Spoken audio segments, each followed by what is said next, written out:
twin terror attacks in Jerusalem. The bombings killed a 16-year-old student and injured 20 more Israelis. In some Palestinian towns, candy was given out to celebrate. As Chris Mitchell reports from Jerusalem, these attacks could spark a new wave of terror. The two bombs exploded early in the morning during rush hour, when many Israelis were on their way to work or school.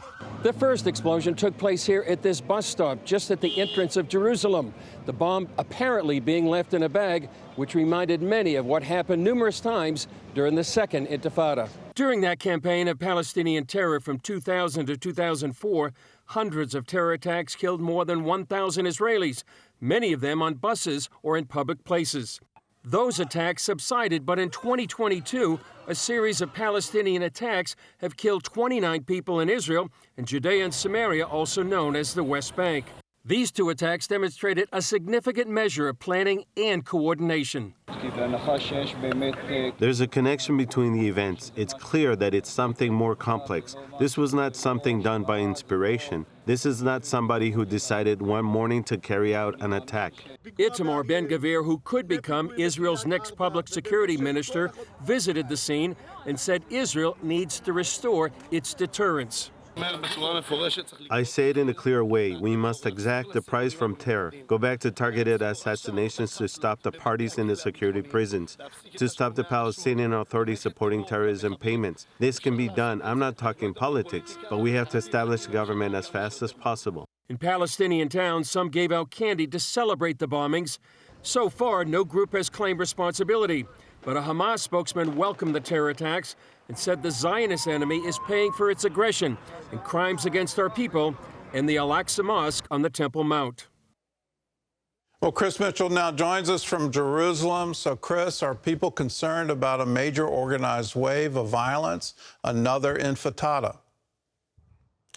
They are, Gordon, with the wave of terror attacks since Ramadan earlier this year. That was back in May. There's a fear this will only intensify. People remember what it was like during the Second Intifada. Earlier today, when I was at the scene of the bus bombing, I talked to an Israeli cameraman I've known for years, and he works for one of the major news organizations. And he told me when he walked to the scene of the bombing, he walked very slowly because he suffers from PTSD, and he didn't want to relive those smells and sights and memories from the Second Intifada.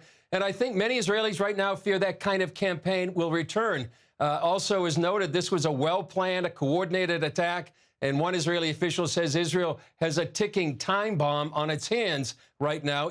The question remains, Gordon, whether or not the Palestinians have the kind of resources to launch another campaign, the Second Intifada, like it did back in 2000 to 2004. Well, what do you mean by that ticking time bomb? What are you talking about? Are these forces within the Palestinian Authority? They are forces within they're Palestinians, not necessarily in the Palestinian Authority. One of the officials said that this was the kind of terror attack, the coordination they hadn't seen in many years. And so I think that's kind of what they're thinking about right now when they talk about a ticking time bomb.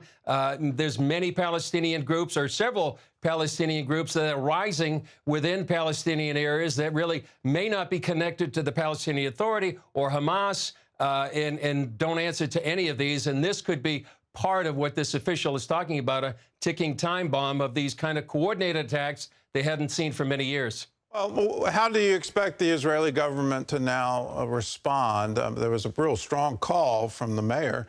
What do you think Benjamin Netanyahu is going to do? Well, you know, with the last election, Gordon, there was really a shift to the right. And I think the reason for that is a lot of people, a lot of Israelis, they felt unsafe. Some of these things was like the pay to slave for convicted terrorists. They would like to change the rules of engagement for soldiers in the West Bank. That's the incoming government. And that's why Israelis did elect this kind of government that's coming in right now, perhaps if they get the coalition together. It's an example, maybe, as the difference between the Lapid government is this particular example, Gordon. There was a checkpoint near Hebron, and despite protests by the main group in Judea and Samaria, the government went ahead and reopened that checkpoint for the first time in 20 years. And then just days later, there was a deadly terror attack at that checkpoint. This is what the Lapid government do, and some people think those moves were encouraged by the Biden administration, and it's unlikely the new government, if and when it gets formed, will yield to kind of that pressure from the State Department or the White House. All right. Well, Chris, thanks for the report. And let me just remind you at home that all of your hearing in terms of boycott, divestment sanctions, all of the things coming out of the UN condemning Israel ignores the facts on the ground. The Palestinians don't want a second state. What they want is to drive Israel into the sea, and they want to use any means necessary. In their minds, when you set off bombs in Jerusalem and you kill a 16-year-old girl, that's a reason to celebrate and hand out candy. For anyone outside of that ideology, it's a day of mourning. Why in the world would you ever celebrate that? And why would the UN ever encourage that kind of behavior? Why would our State Department encourage that by saying, well, it's okay for us to continue to supply them with money, knowing full well the Palestinian Authority is going to make shaheed payments, martyr payments, so the people responsible for terror attacks actually get rewarded financially.